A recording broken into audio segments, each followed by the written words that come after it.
The internal combustion engine was invented over 100 years ago.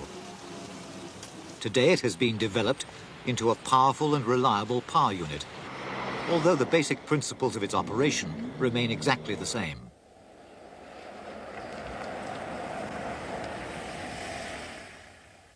At first glance, the modern petrol engine seems very complicated. But cut it in half, and the fundamental principles will be easier to understand.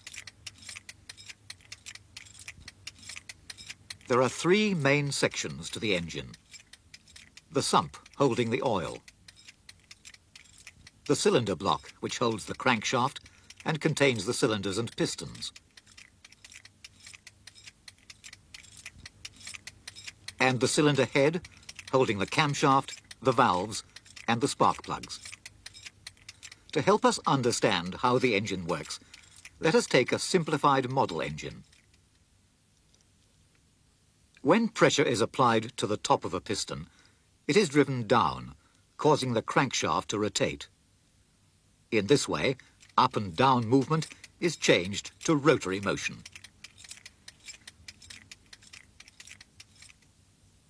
Now, when starting, the starter motor turns the engine until a mixture of fuel and air is sucked into a cylinder on the induction stroke. Then, as the piston is forced upwards on the compression stroke, the mixture is compressed into the combustion chamber.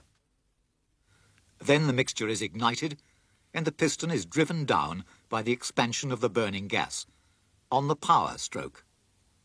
On the following upward stroke, the burnt gas is driven out. This is the exhaust stroke. This is known as the four-stroke cycle: induction, compression, power, and exhaust. Gases enter and leave the combustion chamber through openings called ports, which are opened and closed by valves. The valves are opened by cams on the camshaft and closed by springs, and operated in timed sequence to the pistons.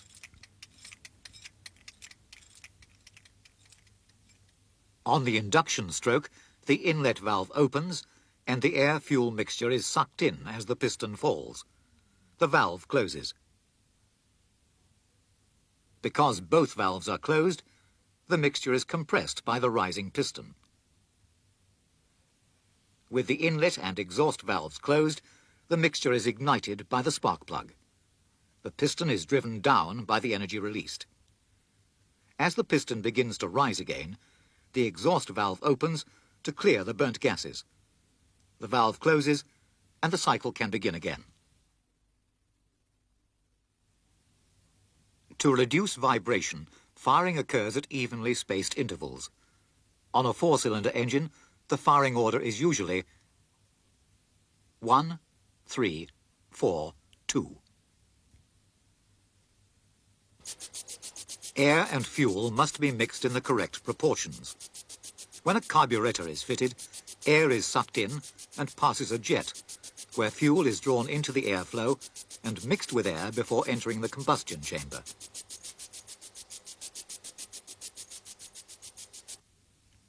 Instead of a carburetor, some engines are fitted with fuel injection. A metering system, connected by pipes, ensures that each cylinder gets exactly the correct amount of fuel. A turbo unit provides a more efficient air intake by forcing air into the engine. The hot exhaust gases drive a turbine, connected by a shaft to a compressor, which forces air like a fan into the intake system.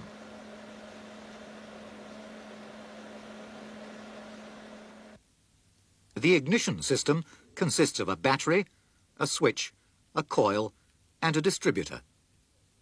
A low voltage from the battery goes through the switch to the primary coil of wire inside the high-tension coil.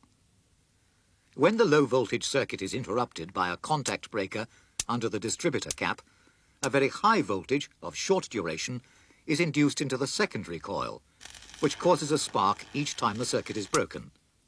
The spark is synchronized to the start of the power stroke. For increased efficiency, some modern engines are fitted with electronic ignition to replace the contact breaker. But the purpose remains the same, to produce a spark at the right time. Most engines are cooled by water, which is stored in the radiator and connected by hoses to the engine, where it circulates through channels surrounding the cylinders and the combustion chambers. The water is driven by a pump through the engine and into the top of the radiator, where it is cooled by the airflow and returned to the engine through the bottom hose. All engines require lubrication to reduce friction between the moving parts. The system comprises a sump to contain the oil, a filter, and an oil pump. The pump forces the oil through internal oilways to parts requiring lubrication.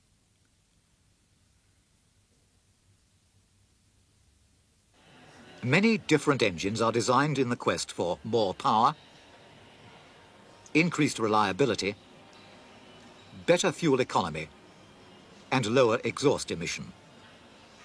Some engines have few cylinders, and others have many. Some have carburetors, and others have fuel injection. Some are turbocharged, and many have advanced electronic control systems. But most work on the same basic principles: induction, compression, power, exhaust, the 4-stroke cycle.